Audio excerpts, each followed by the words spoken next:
So we're here at Blackwell Realty and Auction off Trinity Lane in Nashville. What's going on?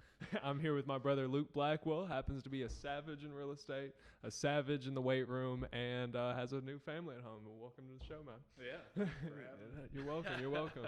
So first question that I really do need to ask you is, so why real estate? Why'd you choose real estate? You know, it was something that we all grew up in, of course. Like Dad, sold mobile homes for Clayton Homes when we were kids and joined Cumberland Real Estate in 2002 and ended up becoming one of the 10 owners. And then when the downturn happened, he was carrying about 60% of the business and ended up buying his way out of it. And that's when we started Blackwell Realty in 2012, which was just a little, 5-person shop behind Dunkin' Donuts in Lebanon. I mean, it was just a couple of our personal friends, doing real estate, and we wanted to keep it that way. I actually remember that because that's when I started homeschooling, and we didn't really have any furniture in the office, so I was reading books in the floor laying down while Mom was at her makeshift desk and everything. Oh, yeah. Y'all did what you had to do to survive. No, always, The school I attended was actually Blackwell School of Survival, so. It was like registered that way. No, but so like, how busy have you been lately? I've been pretty busy. It's July's always a weird month just because everybody's getting their last minute, vacations in before school starts. So it did get a little bit steady for me where it was just red hot in the spring and really up till this point, So it's kind of nice to have a little bit of a calm before the storm, But I bet because being busy too. What's more of like the busy months when it comes to real estate? Usually middle of the year. It slows down around November, December in the winter months. And actually, this past winter, we saw the market kind of normalize a little bit. Interest rates were like in the mid to high fives is what I was seeing pretty much across the board, and it just got to where it actually slowed down. Values actually dropped a little bit there for a bit.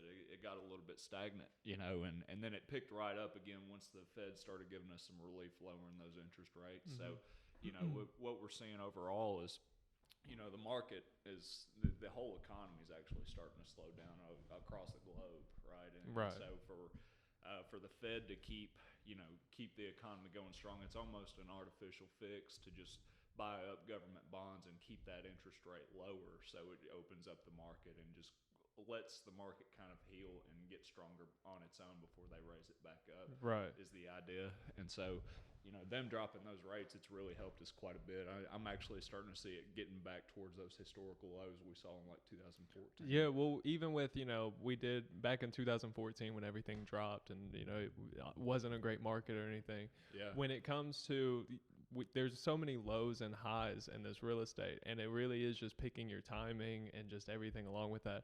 And if the downturn were to happen, what would be your plan? Like what? Well,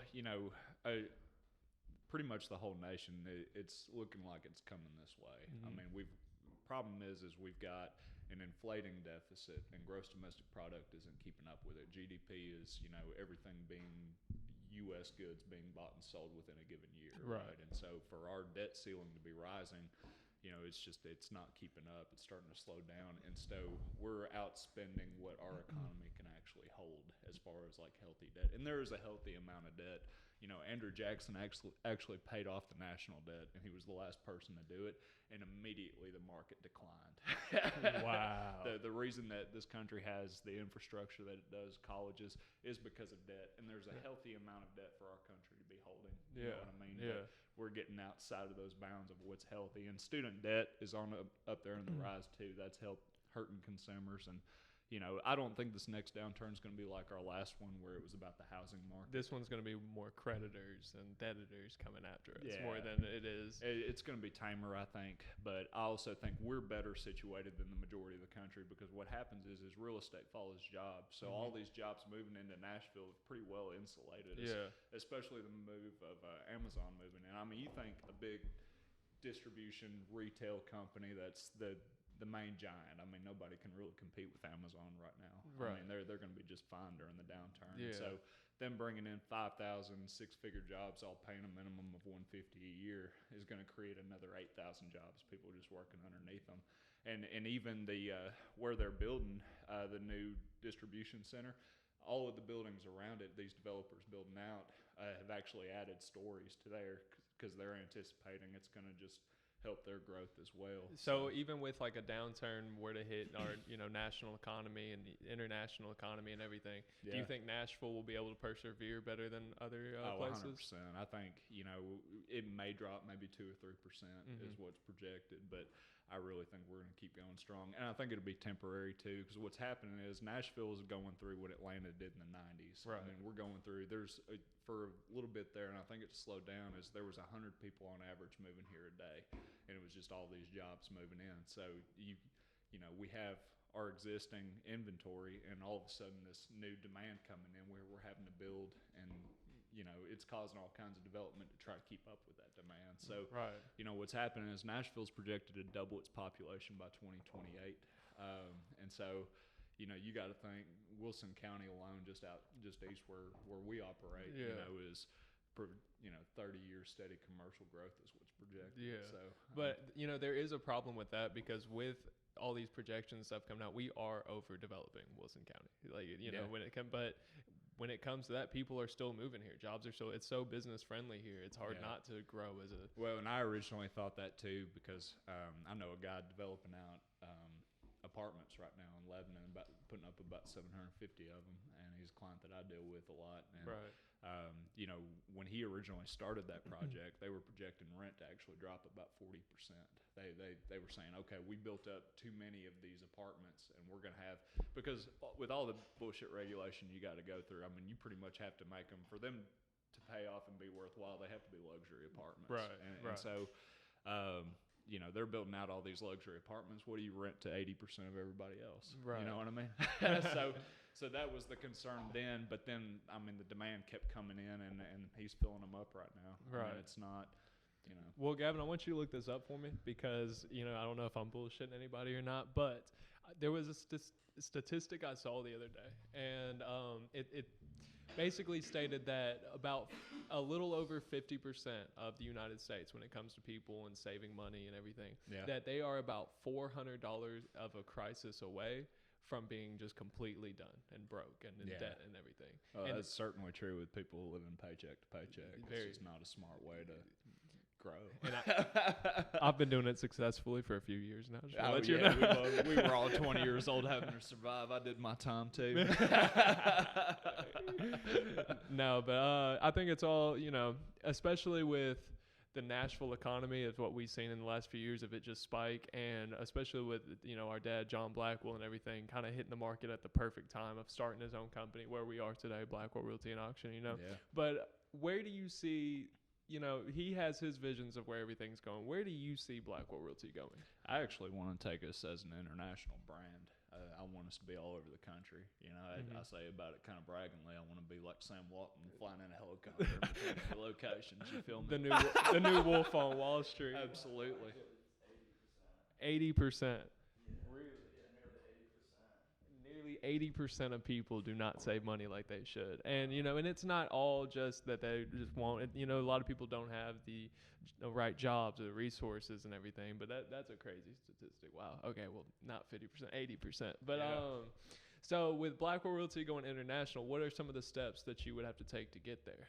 That's a good question. Well, okay. Well, let me rephrase that. Well, because here's how we're set up now: is that we, Mom and Dad have always, expanded to new locations when they were really just investing in people who were being dominant in those areas, right? And so you don't just go into a location and then try to figure it out. You know what I mean? You like our Carthage location, we have the Kirby team and all of these dominant people that have really taken over the market over there. And I'm a pretty heavy hitter in Smith County too, so us opening up an office in Smith County made total sense, right? And so we have to think about it in terms of, maybe just steadily growing at that pace. Because it does take a couple of years for an office to be profitable too. And I'd very much like for us to be in Murfreesboro, Franklin, those areas as well. So I've been pushing for Murfreesboro for so long now, because that it is one of the fastest growing. What county is Murfreesboro in again?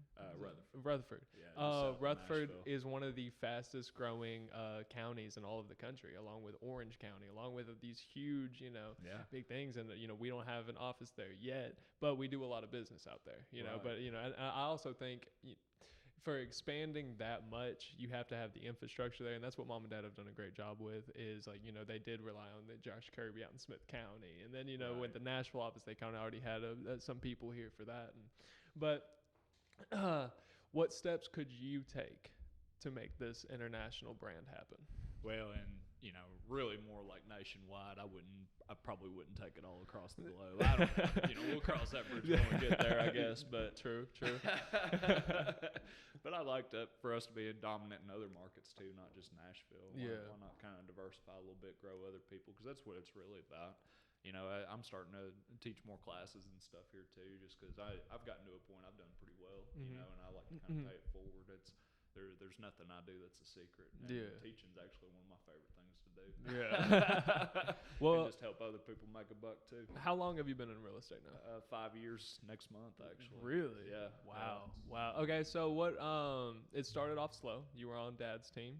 So I joined a 5-man team. You know, working for Dad, we were averaging about $55 million a year between the 5 of us, and we kind of interchanged other people too.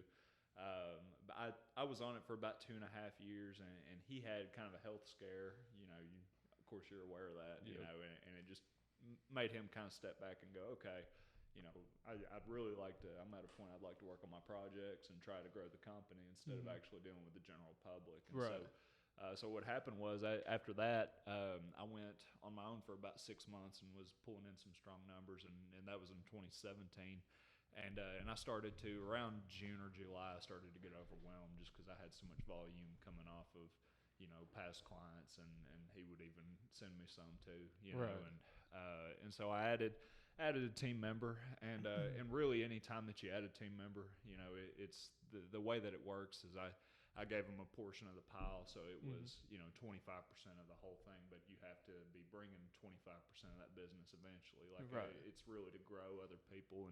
And my speech has always been, this isn't a temporary, you know, this isn't a permanent situation. It's, you know, I want you to outgrow me. That's the whole, you know, I learned so much dealing on Dad's team just because we were doing so much volume. You ran through so many scenarios. There were 5 of y'all in that office every day. And, like, I remember being in there because, you know, I was homeschooled and was able to just see everything.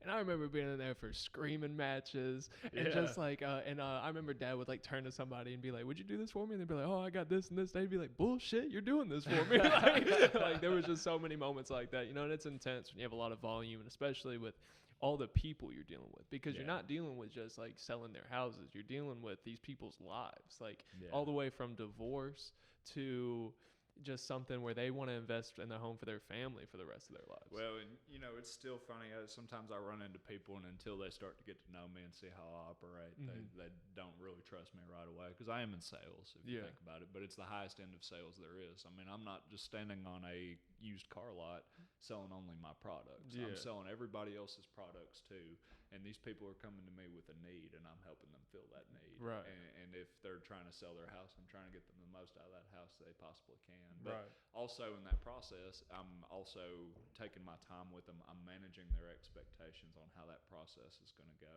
And the more that I manage people's expectations, you know, anything can go wrong on a deal. You know, your financing can fall apart. You can get a bizarre repair proposal, you know, that's just they're asking for you to rebuild that house for them, you know, and in this market that just doesn't work, and in such a bullish market. I mean, sellers aren't going to rebuild a house for anybody, you know. They're going to do, you know, some repairs, just what you can't live without. But there's all kinds of hurdles that are associated with it. It's not a perfect process, and I don't pretend that it is, you know. And the more I manage people's expectations on what can happen, what can go wrong, what we'll do in this situation, you know, when things do eventually go wrong, and they do, Murphy's Law, you know, 1 in 5 of my deals probably falls apart. But they're not as blindsided by it. You know what I mean? I've already managed that ahead of time. They know, okay, well, you told me this could happen. And then at that point, you know, I'm not saying, oh, I'm sorry this happened. I'm saying, okay, this happened. Here's your options going forward. Here's all of your options. And game theory, you know, whatever gets you to the next most options, you know. Well, it's taking care of people. What I do, it's love in a lot of ways. I love these people that I deal with that trusted me with the biggest hurdle that, you know, it's the biggest investment the average American makes every 8 years of their life. So you think that's a big deal? Yeah. How could I take that lightly? You know what I mean? Who am I to take that lightly at all? Right. So it matters, and it's a lot of communicating. And I never clock out really. Right. It'll go in till the evening sometimes. Sometimes I'll cut it off at like 8 o'clock, but. You know, it just depends on what it is.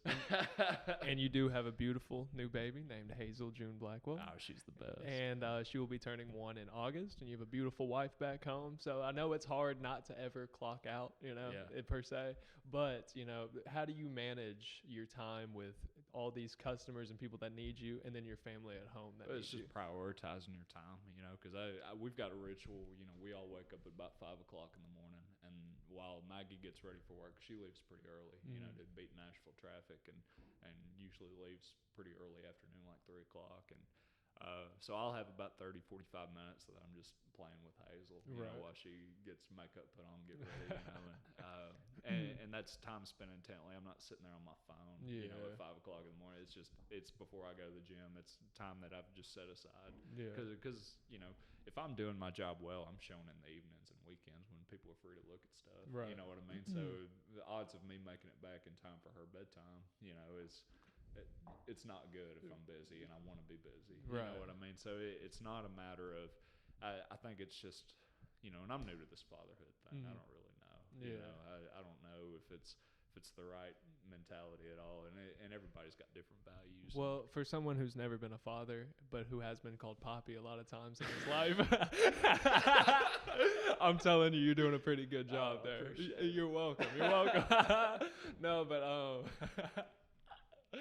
so also, you seem to get in a workout routine about every single day. And I remember when you came back from college and you were drinking a lot of beer, you had done a lot of stuff, and you were a little heavier, a little on the heavier side and stuff. And then you started this keto diet. Right. Tell me about that. Well, so it actually got worse, of course. I was drinking a lot of craft beer and driving around a lot. I came from a campus that was walking uphill a couple of miles to class every day, you know, and you kind of get used to it. And waiting tables, I was on my feet the whole time too, so I was really getting in more cardio and eating terrible, but staying fairly lean because I was working out too back then, and so when I came into real estate and a lot of my time is spent in the car. I'm driving all the time. You know what I mean? I put a ridiculous amount of miles on a car in a year. Like I go through vehicles, but the, what was I saying? Lost my train of thought. About keto diet. Yeah. So after about 2015 is probably when I got to maybe 2016, I got to my heaviest. I started in 2014. In real estate in August, and by 2016 I was pushing about 300 pounds, and so what I would do is a local dentist that I've grown up knowing, was doing these bicycle rides on these actual like racing bikes at like 4 o'clock in the morning, and so I would go to his house in Lebanon at my heaviest, and I had this racing bike, it was one of those rally bikes. It was real lightweight. I mean, it was like 10 pounds, and I've still got it. I hadn't broken it out since, but I thought that was my only hope of getting back in shape because running was too much on my knees. It just killed my joints. And then I'd come home and just didn't even think about my diet, like what I was eating, and I was just, I'd go work out and then come back and eat like a chicken sandwich and some mac and cheese or something. You know what I mean? I just had no concept. Hey, that's what I had for lunch yesterday. Don't hate on that. Oh, not hating on it. That's the cheap meal from hell right there. Amen, brother. But I was listening to, I like Joe Rogan's podcast and driving around a lot. That's what I would start listening to. And he brought it up. And I actually, so I started on keto and well, as soon as you listen to that podcast, was it Mark Sasan? Mark? No, it was funny enough. He had like another comedian on there. And was really? Just telling him, I don't even remember who the comedian was, but it was when like that first kind of came into circulation. And really, I was the weird one for like a year and a half. Everywhere I went, eating keto and talking about it, everybody kind of looked at me like I was crazy. And then it like took off. Everybody knows about it now. Yeah, no, and everybody. There's so many products. I remember looking through Amazon, and you had to really do some digging to find some stuff that you could could integrate to make it easier, because early on you didn't know what to do. You know, I wasn't eating salads and stuff all the time. I was like, okay, burgers, no buns. That's, you know, so on the road, that's what I was eating all the time. Right. And that first 30 days, I was losing about a pound a day, because the human body can actually hold about 50 pounds of water weight. Fun fact. And I dropped about 30 pounds that first month. And it blew me away. My face cleared up. My asthma was clearing up. I mean, it was groundbreaking. And so ever since then, you know, I'll have a cheat meal every other. But I got used to eating that way. And like I'll eat a lot of like chicken Caesar salads, no croutons, and I'll add a bunch of shit to it, like avocados and bacon, and you know, lots of fat, you know, and you kind of come up with new recipes and stuff. Like we'll meal prep in the middle, you know, in the beginning of the week, and just eat off of. We call it like cracked chicken at home. It's like a chicken casserole dish. I love y'all's cracked chicken. Yeah, it's dope. But over time, it's just a way of eating. It's not really a diet, because it's not like I'm restricting how much I can eat. Like I'm at that point. You know, in the beginning, I had the MyFitnessPal app, and I was tracking every single thing that I ate, my macros. And with keto, you want to keep, you know, your carbs, your net carbs under about 20 grams a day. You know, your fat needs to be about 70%, and it's actually a moderate protein diet. Most people don't realize that. It's, you know, they say that a little bit too much protein can kick you out of it, and I haven't really seen that to be the case. Right. Like if I eat chicken wings or something, I'm still, you know, I'll do the test. And Obviously, I think you're doing fine, but I think a little too much protein's not a bad problem to have at all, especially as much as we work out. You know what I mean? Never in my life. You got to kind of adjust the macros to make it work, but it's. You know, I've lost almost 100 pounds. Like it's a lot of bowling balls, right? Yeah, I've put on a lot of muscle mass too. It's been good. It's actually been really good for that. And it's not optimal to get bulked out real quick. You know what I mean? But you will put on some muscle doing if you're working out. I mean, it's if the majority of what you're eating is fat and protein, your muscles and joints are just eating it right up. Right. You know? Right. Well, so like, what type of you know, for someone who is like, you know, can just get a call and be like, hey, I want to see this house over here. Yeah. Like, what is your like ideal workout routine? Like, how do you get there with enough time to focus on what you need to do and then get out of there and get back to work? Well, for me to be consistent, I got to go in the mornings, and I will go in the afternoon sometimes if I miss it or something, and my afternoon opens up, you know, but for me to be consistent, I'll get there about 6 o'clock in the morning, you know, 6:15, and then I'm usually out the door by about 7:45 when I get to the office about 8, which is about when I was always getting to the office anyway, and when it really kind of starts for me, right. You know, and what I do, I've got a board behind my desk, and I go through every morning, just make a list, you know, and my day is always subject to change. Like, in my high value activity is out being in front of people, right, and my low value activity, what I call like the $10 an hour activity, is the paperwork and making sure everything's processed. It's important too, but the $1,000 hour activity is out being in front of people, the actual job. Yeah. You know what I mean? And so I make that list in the morning mainly for the list of processing stuff I need to go through, and then I'm doing that in between getting in front of people, which I know has to take priority over that always. Right. You know what I mean? Even though that's still important work too. Okay. So it's a matter of really just balancing it that way. Okay. Yeah. But when it comes to like just working, like as many hours as I catch you working, and I'll come home and be like, hey bro, it's 1 o'clock in the afternoon on Tuesday, what you doing? You're like, bro, I'm not gonna be open till Friday, you know. But you know, that all comes with working hard, and you're doing great. And but for someone who's trying to get into real estate, you know, like really just start out and just do the basics, what could you recommend to start that foundation for them to move on and get to a point where you are? Very first step is to build a database. So go through, and I just have an Excel spreadsheet, and you can actually do mailers off of that too. It's pretty easy to put together, and that's the simplest way to put it. But you know, whatever your work circles are, whatever clubs you were in, you know, you got to think, okay, I'm in certain networks of people. You know, now they need to know what I'm getting into doing for a living, right? So you may be getting into real estate, but you're not reminding everybody of what you do now. Right. And a lot of new agents are, and what a lot of people don't understand too is starting out, you're only really working buyers. I mean, you're lucky if you start out with a listing or two. but it snowballs over time. Over time I've developed more of a rapport, a lot of returning business, and that's how I get as much listings as I do now. But in the beginning, it wasn't that way. In the beginning, it was learning how to capture buyers. And one tool that we used to have, so we used to buy these Realtor.com leads, and it was all kind of the part of the team deal. Dad was spending like $3,500 a month on these leads. And so when they would come through, you were buying up certain zip codes, and you had the option. It was more expensive to be exclusive leads, and then less expensive to be shared leads. And he was mostly getting those shared leads so we could have a lot more of them. And the idea was when they came through, those shared leads were going to other agents too. And so you had to be quick, like quick on the draw, like the moment that came through, you were calling them and trying to get in front of them. And so it was asking questions and then hush. You know what I mean? Right. You're saying, okay, so what have you been looking for?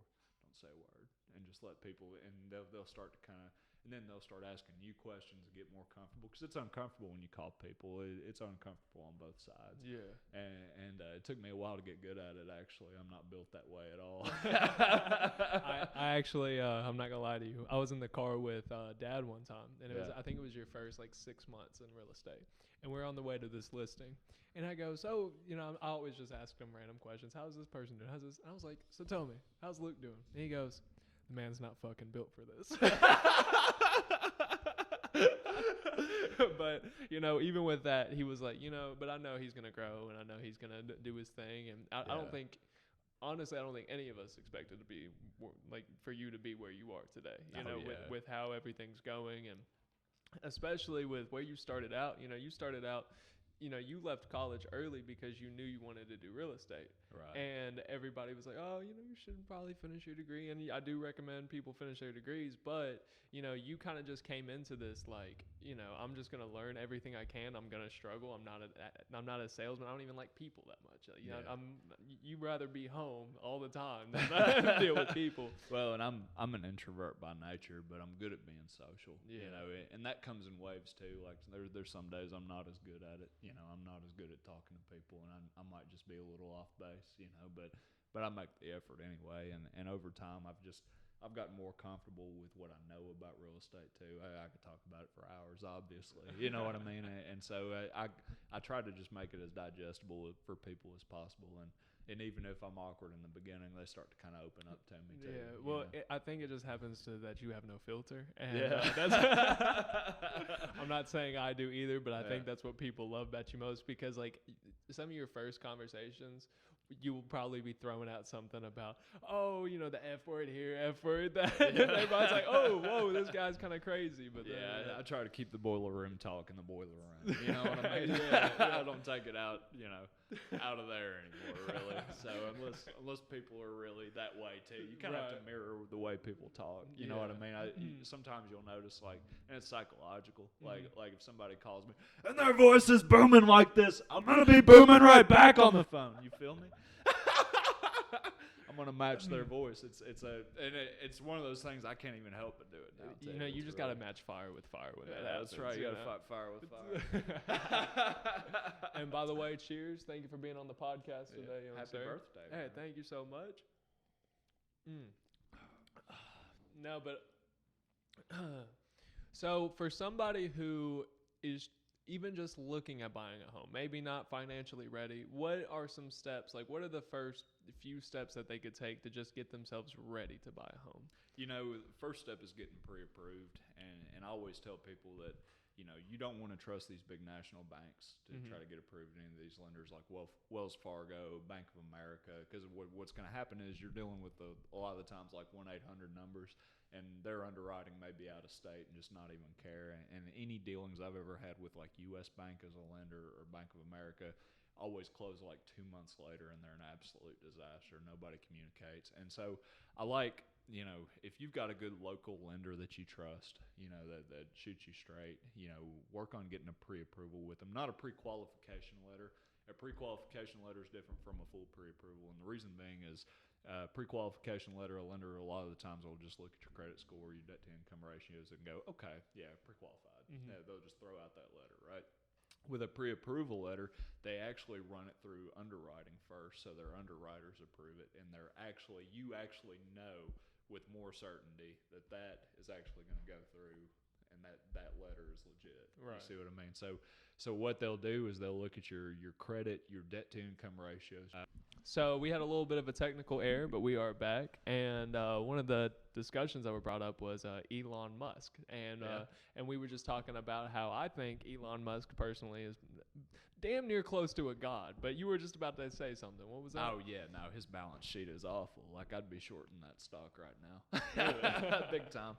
He came into the game with so much Obama money flowing in, and he just burns through cash. I mean, he has to blitz all of a sudden and start selling flamethrowers out of nowhere, which is unrelated to his product completely. You know what I mean? To just make the cash flow happen to keep his investors happy. Like it's not. His balance sheet does not look good. I would short it right now. Bet on it going down. But the thing is, like, what he does is just these genius creations. Yeah. So I would never bet against genius creations because they only made, and Gavin looked this up for me, they only made 50,000 flamethrowers, or not flamethrowers, whatever he calls it, and they sold out within 2 days. Yeah. And it's just like, and I think it's the Boring Company that he owns that, does all that. And then, of course, he's building that tunnel through Los Angeles that's going to fix traffic and all that stuff. And have you heard about that? Yeah, if he can get the funding for it, I don't. Well, they've already built the first one. 20,000? So they've made 20,000 of these flamethrowers and sold them out within 2 days.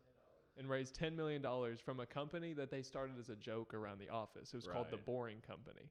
And they just were like, hey, what's the most non-boring thing we could think of? And they thought of a flamethrower. Yeah. So with just stuff like that they're able to That's what they said anyway, though. But I think they were just rallying to try to keep more cash flow coming in because their balance sheet looks bad. It is not good. No, I wouldn't. You have to, when you're looking at stocks, you got to buy stocks that you actually believe in. And Tesla's one of those weird creatures where people buy up that stock just because it's a popular household name and they like the cars. Mm-hmm. You know what I mean? But the balance sheet doesn't reflect it going up. Now, would you buy one of the cars? I like those roadsters. I really love the roadsters. What is it, 0 to 60 in 1.9?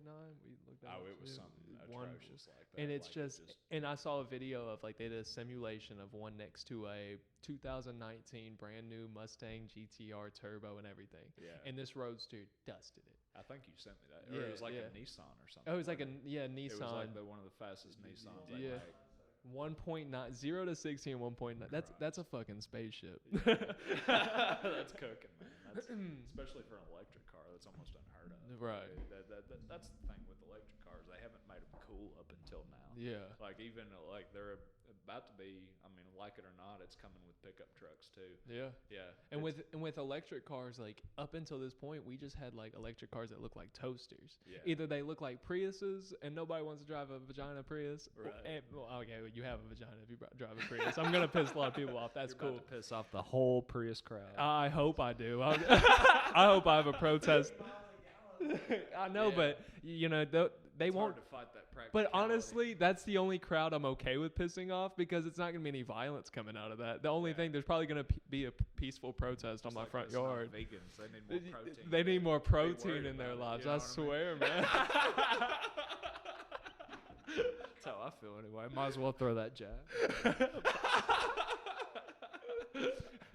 No, but when it comes to Elon Musk, and it's honestly, he makes me feel like a fucking chimp when it comes to just how his mind works with ingenuity and all of these just creations. He already said, I think it was the Joe Rogan podcast I was listening to, where he already talked about that he would redesign air conditioning systems to make them more efficient and better than what we have. And on his own house, he built his own solar panels that are built into the shingles on the house, and that's what he uses to power his house. Yeah. With just ingenuity like that, that's why I can't short his stock, because he will just pull some bullshit out like that and change the game. Yeah. But but you are really into investing, or you're getting into it lately, investing into Wall Street and stuff. Tell me about that. It's been kind of a new interest, and I'm just really, I don't have anything invested in it right now. I have played with stocks before and lost money. I just had no idea what I was doing with it,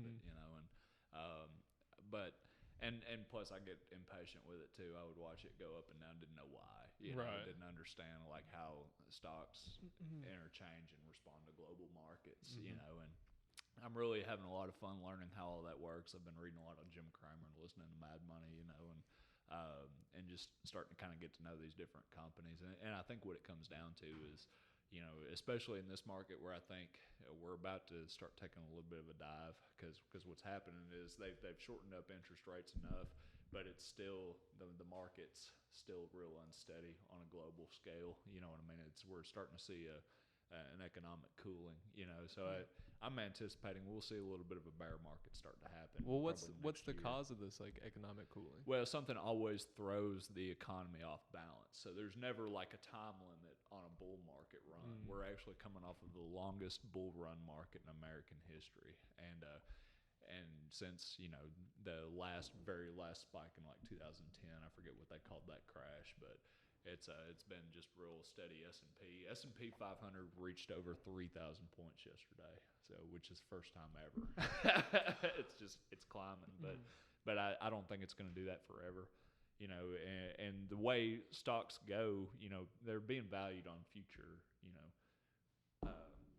proceeds and earnings. It's people believing in these stocks, right? But I think the Standards and Poor's will definitely drop off. Once bear market hits, you'll start to see, the S&P 500 will start to drop, because when people buy up these index funds, like for the S&P 500, they're buying a whole index of stocks that mirror that S&P 500, right?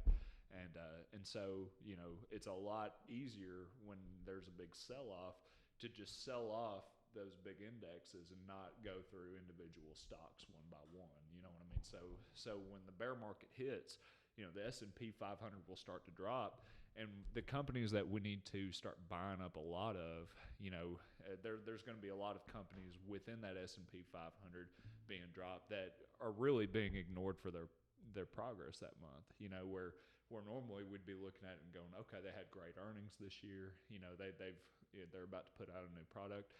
Pharmaceutical companies, biotech, fintech, these are all the type of companies that are more cyclical and don't have anything to do with how the economy is actually doing.